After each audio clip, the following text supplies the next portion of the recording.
চাঁপাইনবাবগঞ্জের শিবগঞ্জে পাট চাষে খুশি কৃষকরা। শিবগঞ্জে পাটের ফলন ও দাম বেশি হওয়ায় কৃষকরা মহা খুশি। পলিথিন বন্ধের দাবি তাদের। চাঁপাইনবাবগঞ্জের শিবগঞ্জের পাট চাষিরা ব্যস্ত সময় পার করছে।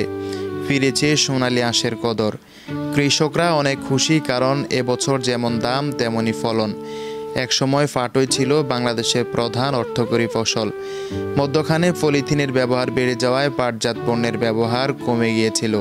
বর্তমানে পলিথিনের তৈরি পণ্যের ব্যবহার কমে পাটজাত পণ্যের চাহিদা বাড়ায় বেড়েছে পাটের চাহিদা।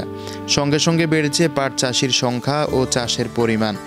সংশ্লিষ্ট কৃষি দপ্তর জানায়, শিবগঞ্জের মাটি পাট উপযোগী ও দাম ভালো পাওয়ায় পাট চাষিদের সংখ্যাও বাড়ছে। মনাকষা ইউনিয়নের পারছোকা গ্রামের রবিউল ইসলাম জানায়, এবছর আমার 7 বিঘা পাট ছিল। উৎপাদন খরচ হয়েছে প্রায় 70,000 টাকা। সরকার থেকে কোনো ধরনের প্রণোদনা পাইনি। ফলন হয়েছে বিঘা প্রতি 12 মণ। 3,500 টাকা মণ দরে বিক্রি করেছি। খরচ বাদে আয় হয়েছে প্রায় 3.5 লাখ টাকা। পাটকাঠি অর্থাৎ পাটখড়ি পেয়েছি প্রায় 120 মণ। পাটখড়ির দামও ভালো বিক্রি হচ্ছে মণ প্রতি 600 টাকা দরে।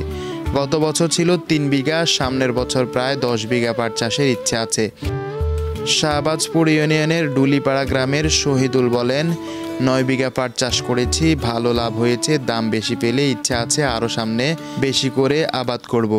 উপজেলার বিভিন্ন এলাকা ঘুরে পাট চাষি বদিউর রহমান, মিলন, সামাদ, সেলিম, মাহাতাব আলী, আনোয়ারুল হক সহ অনেক কৃষক জানান, গত বছরের চেয়ে এবছর পাটের উৎপাদন ও দাম ভালো পেয়েছি। খরচ বাদে লাভ হয়েছে বিঘা প্রতি প্রায় 25,000 টাকা।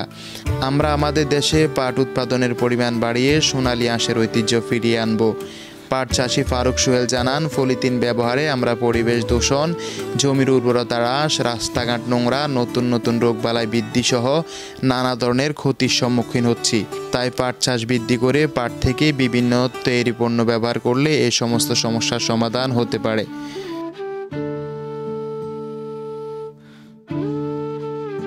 Desk report, Bartadesh news, Dhaka.